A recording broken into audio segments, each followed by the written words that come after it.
Universidad Virtual del Estado de Michoacán, a 9 de julio del 2019, le saluda Zaira Santillán Cervantes en la materia Fundamentos de la Inmunología Humana, bajo la tutoría del QFB Castillo Navarrete Jaime Eduardo.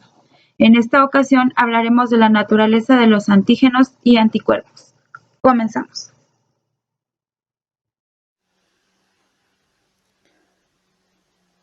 Para que un antígeno pueda inducir una respuesta inmunológica adaptativa, debe de tener ciertas características y químicas generales.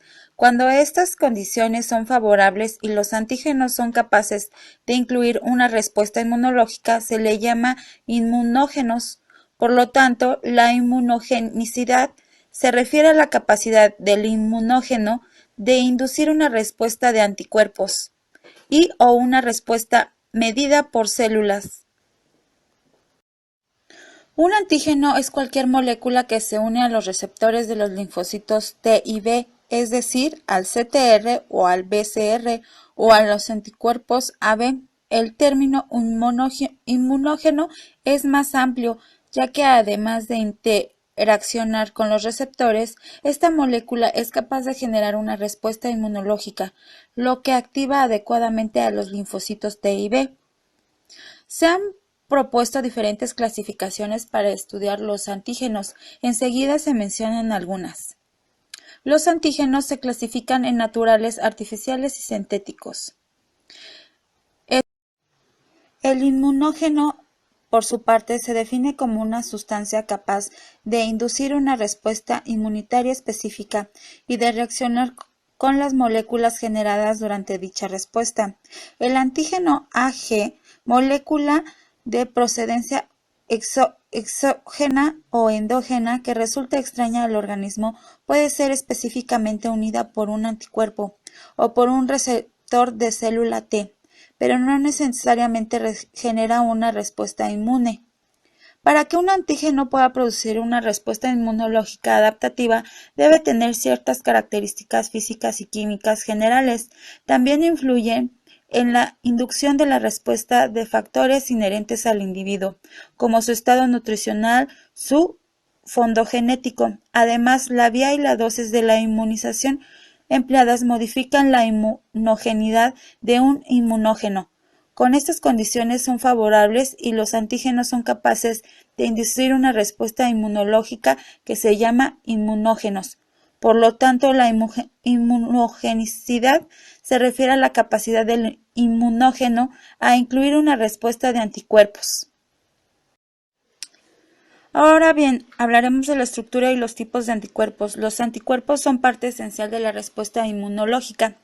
La inmunidad activa natural es aquella que se obtiene por la interacción casual con un inmunógeno o microorganismo, en tanto que la inmunidad activa artificial se induce como resultado de la vacunación.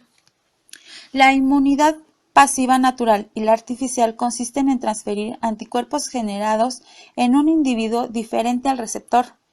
Los anticuerpos o inmunoglobulinas son proteínas y tienen estructura globular. Están formadas por dos tipos de cadenas proteicas que es H y L. Hay dos cadenas idénticas largas o pesadas, heavy, que es H, y dos cadenas idénticas cortas conocidas como light, L, formando una Y en las inmunoglobulinas más sencillas. Las cadenas H y L están unidas entre sí por puentes disulfuro.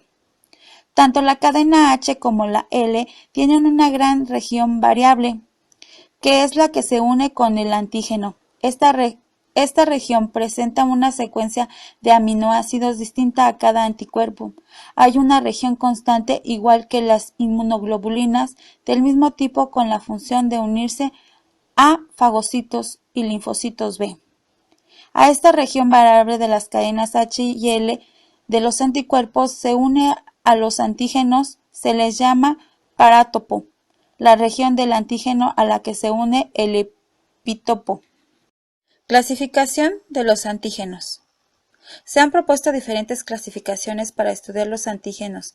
Enseguida mencionamos algunos. Los antígenos se clasifican en naturales, artificiales y sintéticos. Comenzamos con los M. Esta inmunoglobulina globulina fue la primera en aparecer en la escala evolutiva. Es la primera que se expresa en la superficie del linfocito B y es la de mayor tamaño, ya que consta de 5 cadenas polipeptídicas.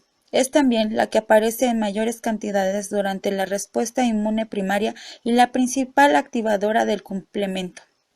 G es el anticuerpo que circula en mayor cantidad y el que más aumenta en una respuesta secundaria. Protege al recién nacido durante los primeros meses y activa al complemento y favorece la fagocitosis. Neutraliza patógenos ya que se une a un gran número de células. D. Se localiza en la membrana del linfocito B. Es donde funciona como receptor de antígenos y transmisor de señales hacia el interior de la célula. Se le encuentra en muy bajas concentraciones. A. Este anticuerpo se encuentra como dímero o trímero y es el que se presenta en mayor concentración en las secreciones. E. Se halla en la circulación en concentraciones muy bajas que aumenta durante la invasión de parásitos, participa en las alergias y la inflamación.